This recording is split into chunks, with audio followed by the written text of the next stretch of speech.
Quelques semaines après avoir remporté la Coupe du Monde 2018, Hugo Lloris avait été arrêté en plein cœur de Londres avant d'être inculpé pour conduite en état d'ivresse.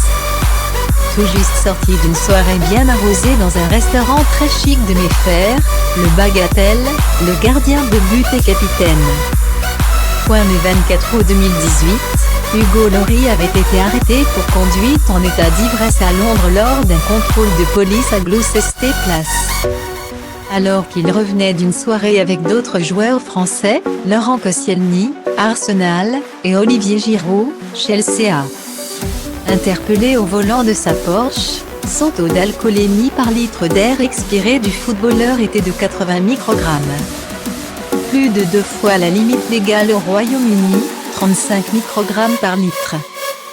Selon The Sun, le gardien de but de l'équipe de France avait ensuite passé 7 heures en cellule au commissariat de Charing Cross avant d'être inculpé.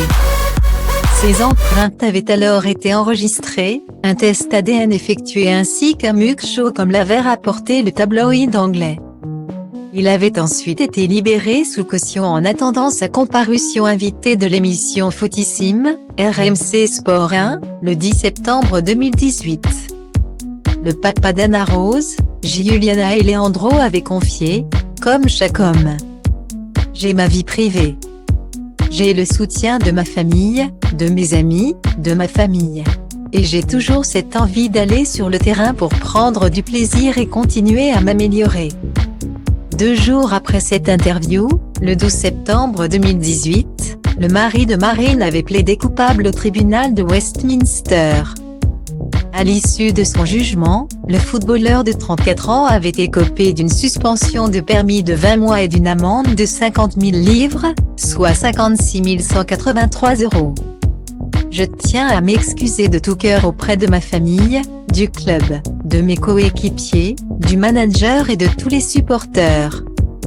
L'alcool au volant est totalement inacceptable, j'assume l'entière responsabilité de mes actes et ce n'est pas l'exemple que je souhaite donner. Avait-il indiqué par la suite dans un communiqué diffusé par les Spurs.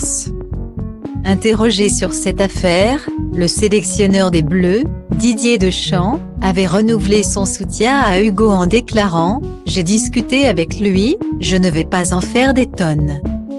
Il assume, il en est désolé, il a fait ses excuses, il sait bien que ça ne doit pas arriver, mais c'est arrivé. Ça ne change en rien ce que je pense de lui et le Hugo Lloris qu'il a toujours été. »